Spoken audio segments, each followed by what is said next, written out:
Hey guys, what's up with a new video? Dabs here, and today I have this build that could do 1440p and mostly 1080p gaming max out.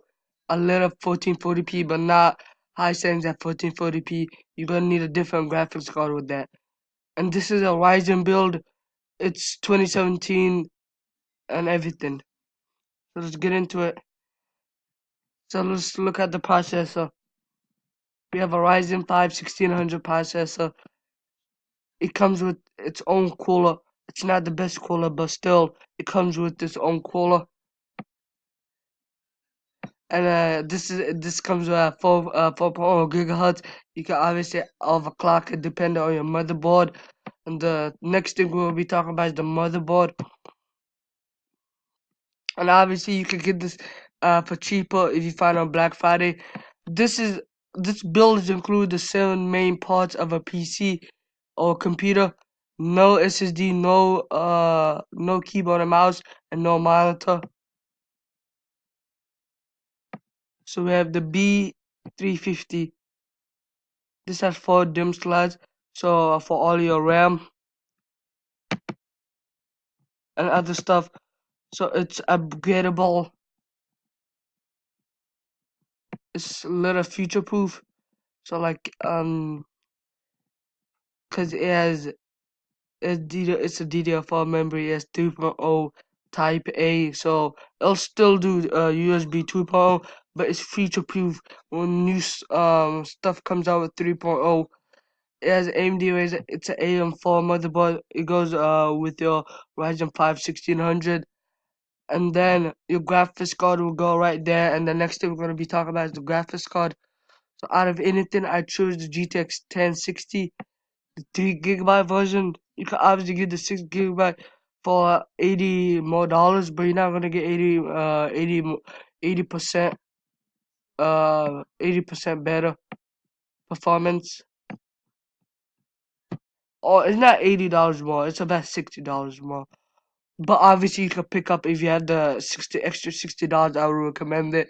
You probably won't get the extra 60 performance, but still you'll get this. If you got the 6 GB version model, you get more VRAM, you get more GDDR5, you get a little more performance and other stuff. But that's if you care about those stuff. If that really doesn't pertain to you, I would just stick with the 1063 GB version. This is still a good graphics card. So it's $200. It's a 3 GB model. It is a single fan, and then you can obviously overclock it. And then this is the graphics card I'm thinking about for my first PC build. I might use this. I want to go the RX 580, but that cost alone $270. So I don't really think it's worth it. And the next thing I'm gonna be talking about is the RAM. This is the LPX 8 GB 2x4s DDR4 RAM. It's running at 3000 megahertz. That's better for the Ryzen, because Ryzen gets more frames, and faster megahertz helps Ryzen with better overall. So that's why higher megahertz is better for Ryzen, and you'll overly the 3 megahertz will help in-game frames or FPS. That's why I recommend the 3000 megahertz. This is obviously a lot, $110. A year ago you could get it for half of this, but now since DDR4 RAM have going up recently, like really up, like really high, it's gonna cost you $110. You can get any slow ones, but that's not gonna help your Ryzen 5 1600. So I'll just spend the extra money and get the 8 GB kit. And then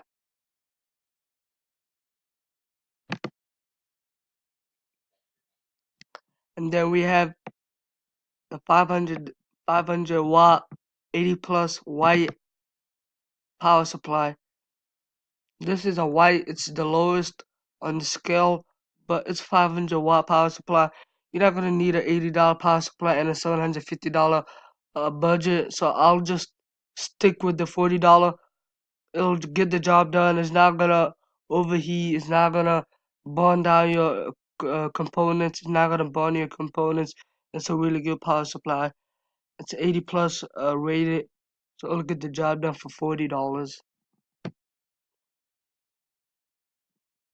And then and then usually is the Western Blue Digital. This is gonna load up all your um this is gonna load up all your files, all your games and everything on here. You could get a 250 gig SSD to load up one or two games and your Windows on there, your Windows, your BIOS and everything else. But this will be everything else that you don't need or everything else that you can't fit on your SSD.